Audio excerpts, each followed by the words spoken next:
So I think I always kind of had an inkling that I was attracted to the same sex. I guess for me, I knew I was gay at a very young age. I realised that I was attracted to men and women during my teenage years. I first realised that I was bisexual about 4 years ago. As soon as I went to school, I knew that I was, I'm going to say, different, in inverted commas. I had a lot of girlfriends, but not many guy friends, and I was having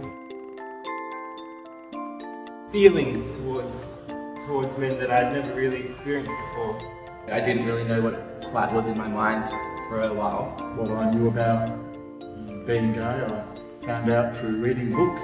So my school years, I just conformed and got along. I really hated going to school for a period of time. I think I tried to please a lot of people and tried to just, float between groups and just wanted to be like everyone else was. When I came out in high school, I was the only out person at my school. I did notice that there was a fair bit of negativity and silence around being gay. Rumours spread like wildfire, and that happened really quickly in my school, and just everything changed. Across the whole school, a whole bunch of kids had decided that they'd group up and they would write a whole bunch of offensive things about me all over the school. There was, regular kind of taunts from starting at, saying, "Oh, you stupid girl," or "you stupid fairy." Fag, homo. Then developing into, really aggressive kind of bullying, being pushed into the lockers. I think I was spat at once. My class decided it would be a good idea to take a vote on who hated me. I went to the toilet and I got bundled up in the cubicle and got absolutely beaten the hell out of. They left me bloody and unconscious on the floor. But not until it happens, you realise that there's that much hatred or misunderstanding or evilness in people. When you're a little kid, you think, "Oh, luckily I've been born with all my arms and legs and fingers and toes," but oh yeah, I've got that other thing that I have to hide. I thought being a closet queen was really repressive, and I think people pay a high price for it. I suffered from depression through a lot of high school and coming out of high school because I couldn't fully come to terms with who I was. It was quite destructive for me personally. If I was accused of being gay, I would deny it. When you are different, people enjoy, for whatever reason, being aggressive.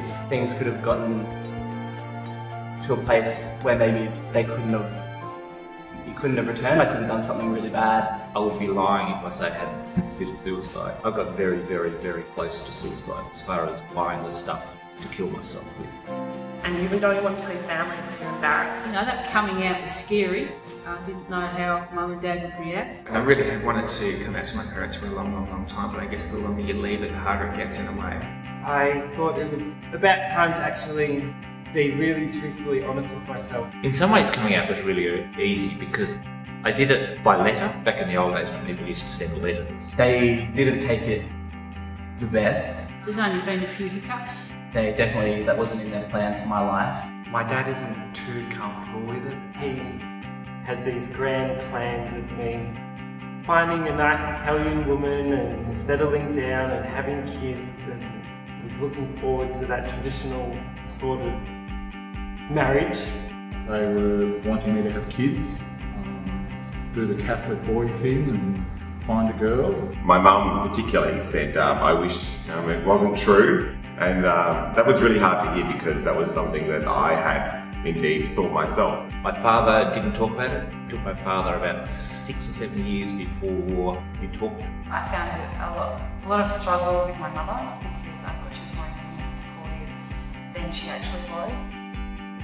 Slowly they realised that I'm still the same person. I'm just a much happier version of who I used to be. After I did come out to my family and a lot of my friends, I found that life got a little bit easier.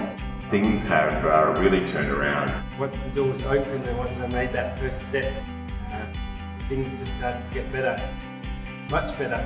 I'm happy the way I am.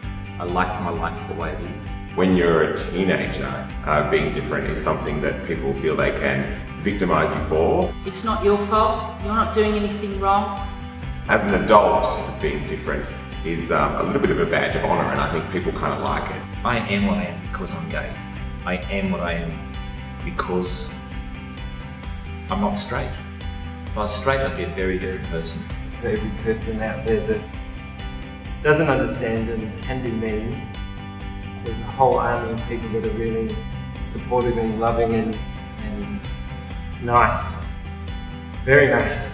Since that point, I have made some really great gay friends and really great straight friends that are supportive of me. It's a lot easier to pretend to be straight, but it's not the way I want to live my life. I like to lie straight in bed. It's the only straight thing I probably do. There are people that you can talk to. There's plenty of support out there. Please don't be isolated and ensure that you love and respect and care for yourself, because you're very important. I think being gay is fantastic.